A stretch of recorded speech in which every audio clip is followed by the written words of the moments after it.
رات نماز تراویح میں جو پارہ پڑھا گیا ہے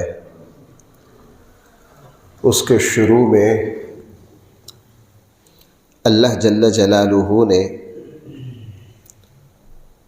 شکوہ کے انداز میں ایک بات ارشاد فرمائی۔ لوگوں نے اللہ کے بارے میں بہت سارے جھوٹ بولے۔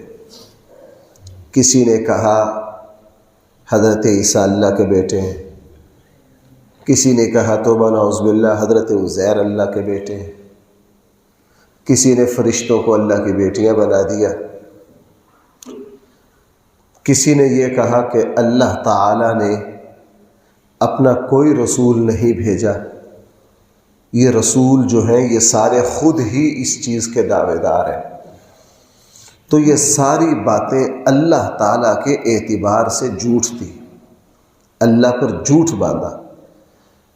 اللہ تعالیٰ نے قرآن میں جگہ جگہ شکوہ کیا، فَمَنْ أَظْلَمُ مِمَّنِ افْتَرَىٰ عَلَى اللَّهِ كَذِبًا، اس طرح کے الفاظ قرآن میں کئی جگہ ہیں۔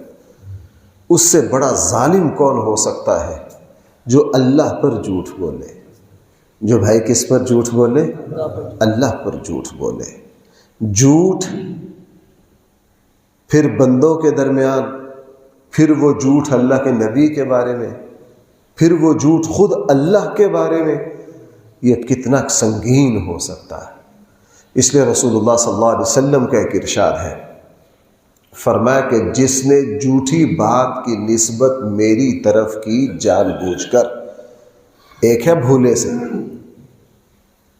جس نے جھوٹی بات کی نسبت کی میری طرف متعمداً جان بوجھ کر، فَلْيَتَبَوَّأْ مَقْعَدَهُ مِنَ النَّارِ، وہ اپنا ٹھکانہ جہنم کی آگ سمجھے، وہ اپنا ٹھکانہ جہنم کی آگ سمجھے۔ بہرحال قرآن کریم نے ایک بات ارشاد فرمائی ہے، آقا کریم صلی اللہ علیہ وسلم، آپ حضرات کو پتہ ہے مکی زندگی میں کافروں، دشمنوں، مخالفین میں گھرے رہے، اور اللہ کے نبی صلی اللہ علیہ وسلم کو کس کس طرح دکھ دیے گئے، آپ کو ستایا گیا، چاروں طرف دشمنوں کا انحصار۔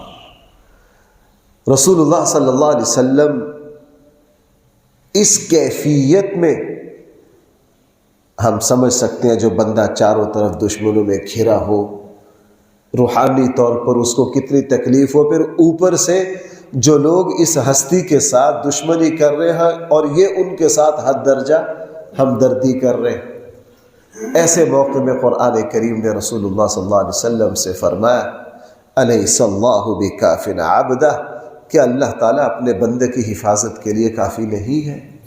اس آیت پر حضور نے فرمایا، بلا کیوں نہیں، میرا اللہ جو ہے وہ میری حفاظت کے لیے کافی ہے۔ بندہ جب بھی کبھی کوئی خطرہ کو پریشانی محسوس کرے، اس آیت کو بار بار پڑھے، الیس اللہ بکاف عبدہ، کیا اللہ تعالیٰ اپنے بندے کی حفاظت کے لیے؟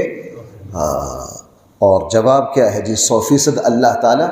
اس لیے ہم انبیاء علیہ السلام جب مشکلات میں آئے تو سارے نبیوں کی زبان پر جو کلمہ آیا وہ کیا ہے؟ حسبی اللہ ونعم الوکیل۔ چوتھے پارے میں ہے، حضرت ابراہیم خلیل اللہ علیہ السلام خود رسول اللہ صلی اللہ علیہ وسلم پر غزوہ احد کے بعد جب مشکل آئی، حضور اور صحابہ کی زبان پر بھی یہی کلمہ تھا، اور صحیح حدیث میں ہے جب حضرت ابراہیم خلیل اللہ علیہ السلام کو آگ میں پھینکا جانے لگا تو ان کی زبان پر بھی جو کلمہ تھا وہ یہی تھا، حسبی اللہ ونعم الوکیل، میرے لیے میرا اللہ کافی ہے اور میرے سارے کام وہی بناتا ہے۔ قرآن کریم نے اس بارے میں ایک بات ارشاد فرمائی ہے کہ جب کسی شخص کا انتقال ہوتا ہے یا کوئی شخص سو جاتا ہے، اللہ تعالیٰ اس کی روح کو نکال لیتے۔ جب ہم آرام کرتے ہیں، سوتے ہیں، اللہ تعالیٰ بھی روح کو کیا کر لیتے ہیں؟ ہم سوئے پڑے ہیں، روح نکل چکی ہے، اور اگر اللہ تعالیٰ نے زندگی کا فیصلہ کیا ہو تو جب آنکھ کھلتی ہے اللہ روح کو واپس لوٹا دیتے، اور اگر اللہ تعالیٰ کی طرف سے مہلت ختم ہو چکی ہو تو اللہ تعالیٰ اٹھنے کا موقع نہیں دیتے۔ بالکل موت کی کیفیت بھی وہی ہے جو نیند کی ہے، معمولی سا فرق ہے۔ جب بندہ سوتا ہے روح اس وقت نکل چکی ہوتی ہے، لیکن اس روح کا جسم سے تعلق ہوتا ہے۔ بھائی جسم سے کیا ہوتا ہے؟ جیسے موبائل ہے نا ہماری جیب میں، بھائی اس کا اپنے نیٹ ورک سے تعلق ہے یا نہیں ہے، لیکن ہمیں نظر نہیں آ رہا۔ جب انسانوں نے اتنا نفیس اور اتنا حساس سسٹم بنا لیا کہ یہاں ہم سب کی جیب میں اگر 20 موبائل ہے، 20 کے 20 موبائلوں کا اپنے نیٹ ورک سے ٹاور کے ذریعے کیا ہے؟ رابطہ ہے، لیکن ہمیں نظر نہیں آ رہا۔ روح اللہ نے کتنی قیمتی اور کتنی اعلیٰ چیز بنائی ہے کہ انسان سویا پڑا ہوتا ہے، اس روح کا بھائی اس جسم کے ساتھ کیا ہوتا ہے؟ تعلق ہوتا ہے۔ قرآن کریم نے ایک یہ بات ارشاد فرمائی ہے، کچھ لوگ وہ ہیں وَإِذَا ذُكِرَ اللَّهُ وَحْدَهُ اشْمَأَزَّتْ کہ جب اللہ کا تذکرہ کیا جائے تو وہ منہ چڑھا لیتے، وہ کیا کر لیتے؟ چونکہ رسول اللہ صلی اللہ علیہ وسلم کے زمانے میں کافر جو تھے ان کے شرک ان کے خون میں رچ بس گیا تھا۔ جب اللہ تعالیٰ کی توحید کی بات کی جاتی تو وہ اس کو پسند نہ کرتے۔ بھائیو، کوئی مسلمان ایسا نہیں ہو سکتا جس کے سامنے اللہ کی توحید کو بیان کیا جائے اور وہ اس کو اپنے لیے ناراضگی کا سبب بنائے۔ اللہ معاف فرمائے، ہمارے یہاں چونکہ فرقہ واریت ایسی کمزوریاں ہیں، ہمارے یہاں کیا سمجھا جاتا ہے؟ جی فلاں مکتبہ فکر ہے، ان کے یہاں صرف توحید پر بات نہیں ہو سکتی، یوں نہیں ہو سکتی۔ نہیں، مومن جو ہے اس کا یہ سبق تو 100% پکا اور پختہ ہونا چاہیے کہ اسلام کی بنیاد اللہ کی توحید پر ہے۔ بھائی اسلام کی بنیاد کس پر ہے؟ یہ پہلی اینٹ ہے، اگر یہ ہل گئی تو اسلام کی ساری عمارت ہل گئی۔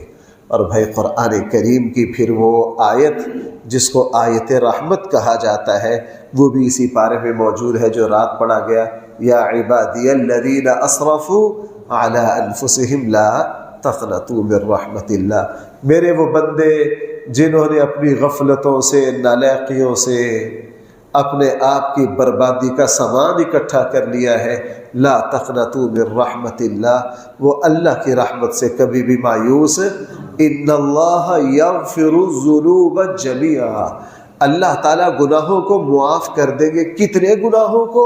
جمیعا، سب کے سب کو اللہ کیا کر دیں گے؟ معاف کر دیں گے۔ اگر بندہ طریقے اور سلیقے سے اللہ سے معافی مانگے تو اللہ تعالیٰ ضرور معاف فرمائیں گے۔ قرآن کریم نے ایک یہ بات ارشاد فرمائی ہے، لوگوں رزق کا بڑھنا کم ہونا یہ سارا کا سارا کس کے اختیار میں ہے؟ اللہ کے اختیار میں ہے۔ قرآن کریم نے اہل جہنم کو، دوزخیوں کو کس طرح گھسیٹ کر لایا جائے گا جہنم کی طرف، اس منظر کو بھی بیان کیا۔ اس منظر کو بھی فرشتے دوزخ کی طرف گھسیٹ کر لائیں گے، ماریں گے، اور فرشتے کہیں گے اللہ کے رسول تمہارے پاس آئے، اللہ کی آیات تمہارے پاس آئی، تم نے کان ہی نہیں دھرا، تم دنیا کے موج میلے میں ہی ڈوبے رہے۔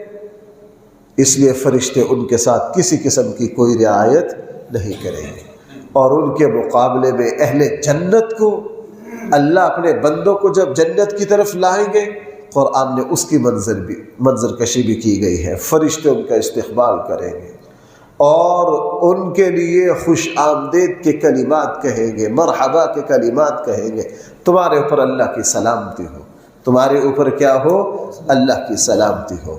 اس کے بعد قرآن کریم نے اس بارے میں ایک بڑی عجیب بات ارشاد فرمائی ہے، شاید میں اس جمعے کا جو موضوع ہے اس میں اسی آیت کی تفصیل عرض کروں کہ اللہ تعالیٰ نے کچھ فرشتوں کی ڈیوٹیاں لگا رکھی ہیں جو ایمان والوں کے لیے استغفار کرتے ہیں اور ایمان والوں کے لیے دعائیں کرتے ہیں۔ اس لیے بھائیوں، ایمان کی برکت سے اللہ تعالیٰ ہمیں جو عزتیں عطا کرتے ہیں ان میں سے ایک یہ ہے کہ ہمیں فرشتوں کی دعائیں نصیب ہوتی ہیں۔ مسلمانوں کو کس کی دعائیں نصیب ہوتی ہیں؟ فرشتوں کی۔ فرشتے جو ہے وہ اللہ تعالیٰ سے بخشش کی دعا، اے اللہ ان کے اوپر اپنی رحمت کے دروازے کھول دے۔ قرآن کریم نے پھر وہ اس مرحلہ کو بھی بیان کیا کہ کل قیامت والے دن اللہ جل جلالہ جب اس سارے نظام کو ملیا میٹ کر دیں گے اور کسی جاندار کو بھی باقی نہیں رکھیں گے، یہاں تک کہ فرشتوں کے اوپر بھی موت کو مسلط کر دیا جائے گا، اس وقت اللہ تعالیٰ پوچھیں گے لمن الملک اليوم، آج کس کی بادشاہت ہے؟ آج کس کی بادشاہت ہے؟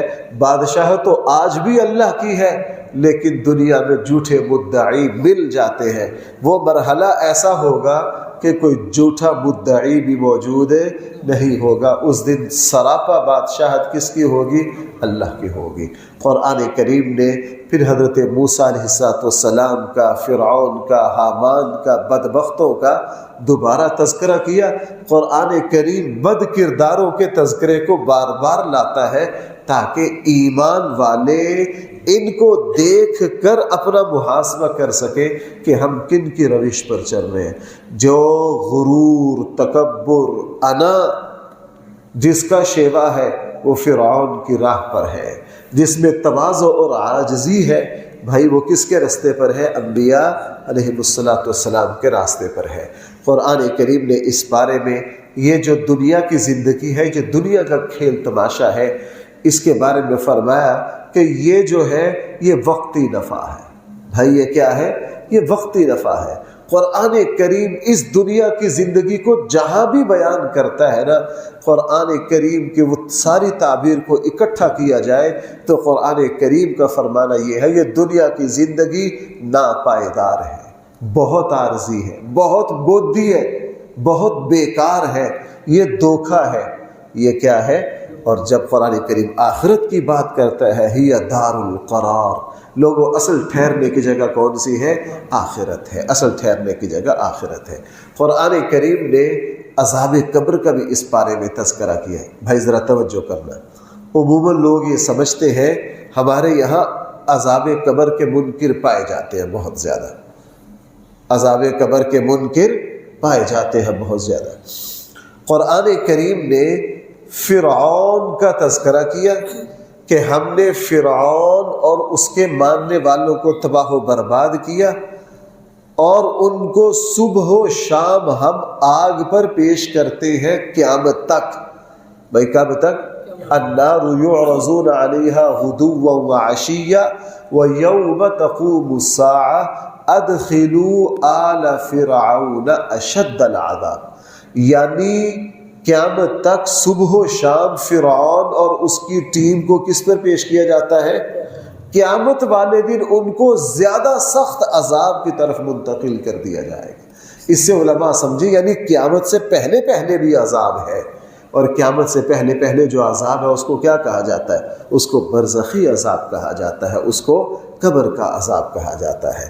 قرآن کریم نے اس بارے میں ایک یہ بات ارشاد فرمائی ہے کہ اے نبی صلی اللہ علیہ وسلم، آپ لوگوں سے کہہ دیجئے کہ تم اپنے اللہ سے دعائیں مانگو، اللہ تعالیٰ تمہاری دعا کو قبول فرمائیں گے۔ اگر تم دعا نہیں مانگو گے اللہ تعالیٰ سے تو یہ اللہ تعالیٰ سے منہ موڑنا ہے، اور جو اللہ سے منہ موڑے گا اس کا ٹھکانہ کیا ہے؟ جہنم ہے۔ اس کے بعد اس بارے میں اللہ تعالیٰ نے اپنے انعامات بھی فرمائے کہ اس زمین کو ہم نے تمہارے لیے ٹھہرنے کی جگہ بنایا، اگر ہم اپنی قوت کو ڈھیلا کر دیں تو تم اس زمین کے اوپر ٹھہر نہ سکو، جس طرح پانی کے اوپر بندہ ٹھہر نہیں سکتا۔ فرمایا اللہ الذی جعل لکم الارض قرارا، اللہ نے اس زمین کو کس لیے؟ ٹھہرنے کی جگہ بنایا۔ بھائی جب زلزلہ آتا ہے کتنے گھنٹے کا ہوتا ہے زلزلہ؟ ہاں، تو اس میں بندہ ہل جاتا ہے کہ نہیں؟ اس وقت قرآن کی یہ آیتیں سمجھ میں آتی ہیں، لوگوں جعل لکم الارض قرارا، ہم نے زمین کو ٹھہرنے کی جگہ بنایا۔ صرف لمحہ ہوتا ہے جب اللہ زمین کو زلزلے کی شکل میں جھٹکا دیتے، اور انسان کا دل یوں بیٹھتا ہے، کئی دن تک دل پر کیا ہوتے؟ اثرات ہوتے۔ تو بھائی اللہ نہ کرے، اللہ نہ کرے، اگر یہ حرکت 1 منٹ پر چلی جائے تو کو بچے گا؟ سوال ہی پیدا نہیں ہوتے۔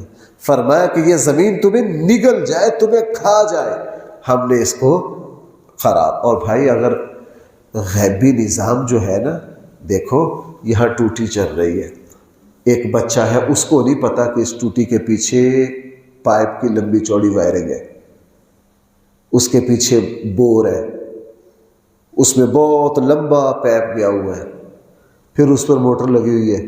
صرف اتنا ہی نہیں، اس میں بجلی آ رہی ہے، پیچھے میٹر ہے، تار ہے، او کرتے کرتے کرتے پھر بجلی کا بڑا اسٹیشن ہے، او کرتے کرتے پیچھے پتہ نہیں کتنا لمبا چوڑا نظام ہے۔ بھئی ہے کہ نہیں؟ کوئی صرف کہے کہ یار پانی، اب بچے کی نظر صرف یہ ہے کہ ٹوٹی سے پانی نکل رہا ہے، عقل مند سمجھ رہا ہے اس کے پیچھے کتنا بڑا سسٹم کام کر رہا ہے، تو یہ پانی بھائیو یہ جو سسٹم ہے نا جو ہمیں نظر آ رہا ہے، ہم صرف اسی سسٹم کو دیکھتے ہیں، ہمیں اس کا اندازہ نہیں اس کے پیچھے اللہ کا غیبی نظام کتنا بڑا ہے۔ ہم صرف یہ ظاہری کہ ابھی سورج نکل جائے گا، ابھی دن ہو جائے گا، شام کو سورج ڈھل جائے گا، ابھی رات ہے دن آ جائے گا، ابھی دن، ہم صرف اس ظاہر کو ہی اگر دیکھتے رہے نا تو ہماری مثال اس بچے کی ہے جو صرف ٹوٹی سے نکلنے والے کس کو دیکھتا ہے اور پیچھے کی چیز کو وہ سمجھتا نہیں ہے، حالانکہ پیچھے لمبا چوڑا ایک نظام ہے جس کے تھرو پھر پانی پہنچ رہا ہے۔ بالکل یہ جو نظام نظر آ رہا ہے بھائی، یہ بہت سطحی ہے، اس کے پیچھے اللہ کا بہت بڑا نظام ہے جو پورے اس سسٹم کو کیا کر رہا ہے، چلا رہا ہے۔ قرآن کریم نے قوم عاد اور قوم ثمود کا دوبارہ تذکرہ کیا، یہ طاقتور قومیں تھیں، اور قرآن ان دونوں قوموں کا جہاں بھی تذکرہ کرتا ہے تو ان کے جسمانی طاقت اور ڈیل ڈول کا تذکرہ کرتا ہے، لیکن اللہ نے جب ان کو برباد کیا، آگے سورہ قمر میں آئے گا کہ ہم نے یوں اٹھا اٹھا کے مارا ان کو، جس طرح کھجور کا باغ جب کاٹ دیا جائے نا، وہ لمبے لمبے تنے اس روڈ پر سفیدے کاٹے یا لمبے لمبے کئی دن تک یہاں ڈھیر پڑے رہے۔ فرمایا کہ ہم نے قوم سمود اور قوم عاد کو جب تباہ کیا تو وہ یوں پڑے ہوئے تھے، وہ یوں پڑے ہوئے تھے۔ اس لیے جسمانی اپنے جسم پر ہی سارا کچھ لگا دینا، قرآن کریم نے فرمایا یہ تو فضول لوگوں کا کام ہے۔ اور بھائی یہ بات میں اس لیے کہہ رہا ہوں، ایک حدیث میں ایک دن کچھ احادیث ایک موضوع پر دیکھ رہا تھا تو ایک حدیث دیکھ کر میں کانپ گیا۔ اللہ کے نبی نے مستقبل کی جو پیشن گوئیاں فرمائی ہے نا، ان کو پڑھ کے یوں لگتا ہے جیسے اللہ کے نبی آج کے حالات کو دیکھ رہے ہیں 1400 سال بعد۔ حضور نے فرمایا ایک زمانہ آئے گا لوگ اپنے جسموں پر بہت محنت کریں گے۔ کیا؟ آپ کو پتا آج کل جم اور جسم اور پتہ نہیں نوجوانوں کے مصور بھی اس طرح کا جسم نہیں بنا سکتا۔ مجھے لگتا ہے جسم سازی انسان میں اس سے پہلے اتنی زیادہ نہیں تھی۔ 2-4 مرتبہ اس چیز کا مطالعہ کرنے کا موقع ملا، بعض لوگ پتہ نہیں کیا کیا محنتیں کرتے ہیں، کیا کچھ کرتے ہیں، اور جسم ایسا مقفع مسجع بناتے ہیں جیسے شاعر نے کوئی نظم کہی ہو، کوئی غزل کہی ہو۔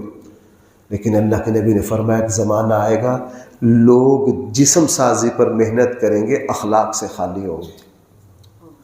کیا ہوں گے؟ اخلاق سے خالی۔ ہمارے نوجوانوں کو دیکھ لو، ان کی جسمانی ساخت دیکھو اور اخلاق کا فاصلہ دیکھو کتنا۔ اس لیے قرآن یہ جو ہے اسلام نے ان چیزوں سے منع نہیں کیا، لیکن سمجھانا یہ چاہتا ہے قرآن کریم اصل یہ ظاہری جسم نہیں ہے، اصل اس کے پیچھے کردار ہے، ایمان ہے، عمل صالح ہے۔ اصل کیا ہے؟ عمل صالح۔ اور بھائی قرآن کریم نے پھر ایک بات ارشاد فرمائی، اللہ کے نبی جس زمانے میں مکہ میں قرآن کی تلاوت کرتے نا تو کافر کہا کرتے اونچی اونچی شور مچاؤ تاکہ اس کلام کو کوئی سنے نہ، اس کلام کو کوئی سنے نہ۔ ان کو کیا اندازہ تھا، وہ شیخ سعدی نے کیا کہا ہے کہ جو سچائی کی آواز ہے وہ مینڈکوں کے شور میں کبھی بھی دبا آپ نے پتا ساون آئے گا دیکھنے مینڈک کتنا شور مچائیں گے، تو مینڈکوں کے شور سے کسی طاقت کو دبایا جا سکتا ہے؟ وہ تو موسمی ہوتا ہے۔ انہوں نے کہا شور مچاؤ تاکہ اس قرآن کو کوئی سننے والا نہ ہو۔ ان کو کیا پتا اللہ جس کلمہ کو بلند کرنے کا فیصلہ کر لے اس کا راستہ کوئی روک نہیں سکتا۔ قرآن کریم نے ایمان والوں کا جب آخری وقت آئے گا اس وقت فرشتے جو اترتے ہیں اللہ کے محبوب بندوں کے پاس، اس کیفیت کو بھی بیان کیا۔ دیکھو ہم ایک گھر میں 2 مہینے رہ لیں نا، اس کو چھوڑنے کو جی نہیں چاہتا۔ یہاں کوئی 60 سال گزارے گا، کوئی 70 سال گزارے گا، رشتہ داریاں ہیں، محبتیں ہیں، اولاد ہے، بیوی بچے ہیں، بھائی ہیں، جانا مشکل ہوتا ہے۔ لیکن قرآن کریم فرما رہا ہے جب انسان کا یہ آخری وقت آتا ہے، فرشتے آسمان سے اترتے ہیں، وہ اللہ کی رحمت کے ساتھ اترتے ہیں، جنت کے تحائف لاتے ہیں، گلدستے لاتے ہیں، اور اس کو آگے کے مناظر دکھاتے ہیں۔ پھر اس پر ایک شوق سوار ہو جاتا ہے، میت جو ہے پھر پرسکون ہو کر کہاں پہنچ جاتی ہے؟ اللہ کی بارگاہ میں پہنچ جاتی ہے۔ اور بھائی قرآن کریم نے ایک آخری 2 باتیں رہ گئی، ایک یہ بات ارشاد فرمائی ہے، لوگوں تم طرح طرح کی بولیاں بولتے ہو، باتیں کرتے ہو، تمہاری زبان چلتی ہے، لیکن ایک بات یاد رکھو، سب سے اچھی گفتگو، سب سے اچھی بات، سب سے اچھا کلمہ وہ ہے جس کے ذریعے تم انسانوں کو اللہ کی طرف بلاؤ۔ کس کی طرف بلاؤ؟ اللہ کی، سب سے اللہ تعالیٰ۔ اس لیے اللہ تعالیٰ کو مؤذن کے کلمات سب سے زیادہ پسند ہے۔ بھائی کس کے کلمات؟ مؤذن جو ہے وہ اذان دے کر کس کی طرف بلاتا ہے؟ فرمایا کہ مومن وہ ہے سب سے بہترین آواز، بات، گفتگو، تقریر، خطاب جو اللہ کو پسند ہے، وہ ہے جس میں کس کی طرف بلایا جائے؟ اللہ کی طرف بلایا جائے، اللہ کی طرف۔ اگر آج کے مسلمان، اور بھائی مسلمانوں سے کیا شکوہ، خود ممبر پر بیٹھنے والے اگر اس سبق کو یاد کر لینا تو ہمارے یہاں فرقہ واریت ختم ہو جائے۔ فرقہ واریت کیا ہو جائے؟ لوگ فرمایا وَمَنْ أَحْسَنُ قَوْلًا مِّمَّنْ دَعَا إِلَى اللَّهِ، اللہ کی طرف بلانا۔ اللہ کی طرف بلانا کیا ہے؟ اللہ کے احکامات، نماز کی دعوت دینا، روزہ کی دعوت دینا، حج کی دعوت دینا، زکوٰۃ کی دعوت دینا، اللہ کی نافرمانی سے بچنا۔